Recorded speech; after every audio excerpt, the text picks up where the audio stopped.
Hi, and I believe this is going to be the conclusion for now of this series because now we're going to talk about my last release called Unscathed. Released in September of this year, 2023. September 8th, as a matter of fact, the day before my birthday. 13 songs on this. This is weird because there's a little bit of a gap, obviously, between my last release and this one's because I was working in a cover band and, trying again to do originals but never went anywhere. Or still isn't going anywhere. So I was just like, I can't take it anymore. I gotta be creative. I gotta write and record and release songs. So I challenged myself to sit in the studio and take, 2 weeks is what I wanted to do. I said, I'm gonna go in and I'm gonna write. Now I always have riffs laying around. And some of the songs obviously were old songs from other times that never got finished. So I went pretty quick, but I would go in the morning, super early, start coming up with the song, but develop the song, get everything programmed, manipulated, record the guitars, the bass, the drums, whatever I need to do, write the lyrics, sing the song, and try to get it done in one day. So I was trying for one song a day.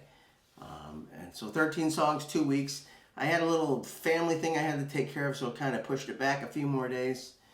So about 2.5 weeks it took me to write and record this whole album. Mixing takes sometimes a little longer, but I didn't want to dwell too much on it. The cover art was by myself again. I was down on beautiful, well, it looks beautiful in the photo, but sometimes not so good. Lake Ontario Beach in the morning, early morning, and I took that photo. 13 songs, rockers, yeah. Black Cloud, Love Hate is a heavy one. Love Hate is one of those songs that was from the Maybe Never sessions, the riff anyways, not the lyrics.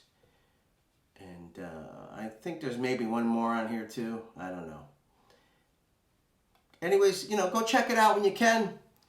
I've been working on a ton of other original material. I started an album a few years ago when COVID started with a friend of mine, Joe, when we were out as the Flower City Thorns. That thing's been done and sitting for, 3 years now, 2 years, who knows. And then there's another album that I worked on with my friend Eric, who's been on some of these CDs. There's 8 or 9 songs there done.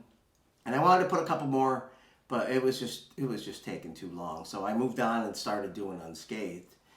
But another guy named Chris who played on the Before We're Dead CD has actually tracked some of those songs that Eric didn't finish. And we're going to try and finish those up. So, I'm always going to have originals. I'm hoping to. As long as my equipment still works and I can still work and function, I'll always try and write and record. It's just what I do.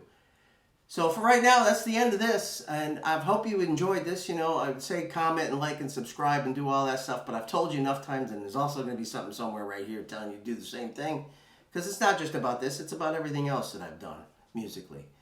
So we'll see you around, and maybe there'll be another one soon where I can talk about that one too. I'm sure it's going to have a different setup and background, because I pretty much shot all these within a few days of each other. That's why I got the same shirt on a lot of times. So thanks for watching. We'll see you again, all right? Go get my music. Support musicians, original musicians. I know people talk about supporting local music, but you really want to support, you got to support the original people. Buy their music. Go see them live. And if you can't see them live, do whatever you can. Spread the word. Share their music. Tell your friends. Covers are good for a lot of people, but if you're a musician, you want to do your own thing, no doubt. Thank you. And we'll see you around. Bye.